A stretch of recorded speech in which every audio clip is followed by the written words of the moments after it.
Baik, assalamualaikum warahmatullahi wabarakatuh.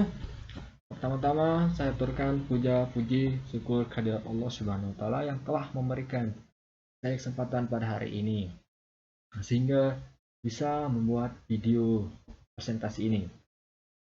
Jadi pada kesempatan kali ini saya akan mempresentasikan hasil kerja saya yang merupakan tugas dari Pak Taufik Samsuri, yaitu pada mata kuliah media pembelajaran dan teknik informasi.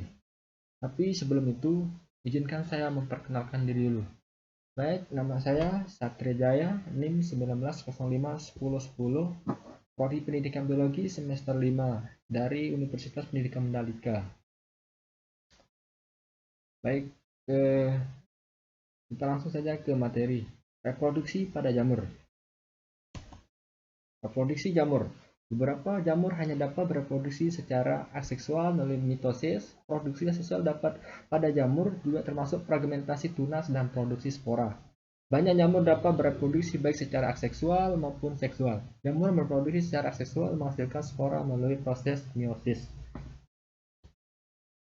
Kemudian ada keanekaragaman jamur. Yang pertama itu ada Chytrids. Jamur dalam filum Chytridium-chota sering disebut sebagai Chytrids atau Chytridomescetes. Terus yang kedua, cetakan umum. Anggota filum Zygomyceta. Yang paling dikenal adalah jamur yang biasa tumbuh pada roti dan makanan lain yang disebut Rhizopus stolonifera.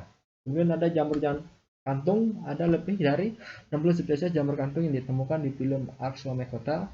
Ini berisi lebih banyak spesial daripada filum jamur lainnya. Jamur kantung dapat bereproduksi secara seksual dan aseksual. Selama reproduksi seksual, spora terbentuk di ujung hipa. Kemudian ada jamur klub. Spesies ini ditemukan dalam filum Basidiomycota, juga disebut Basidiomaxes atau klub bumi. Mereka bisa secara sapropit, arestik, atau mutualistik. Basidiomaxes sapropit adalah ekoposer utama kayu. Mereka menghasilkan enzim yang dapat memecah polimer Comex yang ditemukan di kayu, seperti lignin. Kemudian ada ekologi jamur.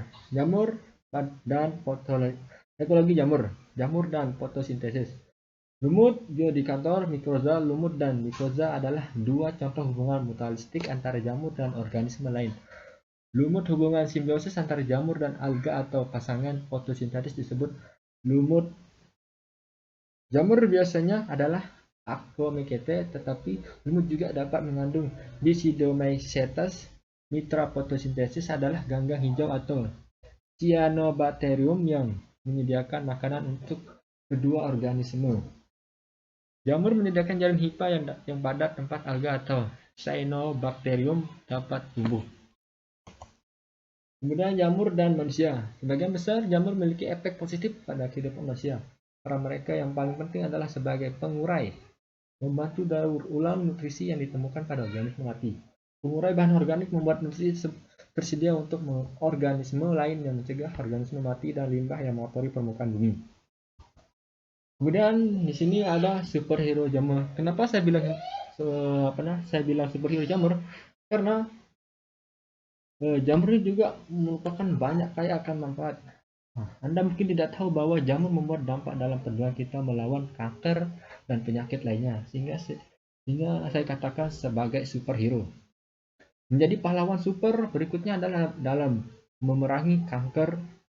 Jamur juga membantu insemen yang ditemukan pada tahun 1991 melawan parasit.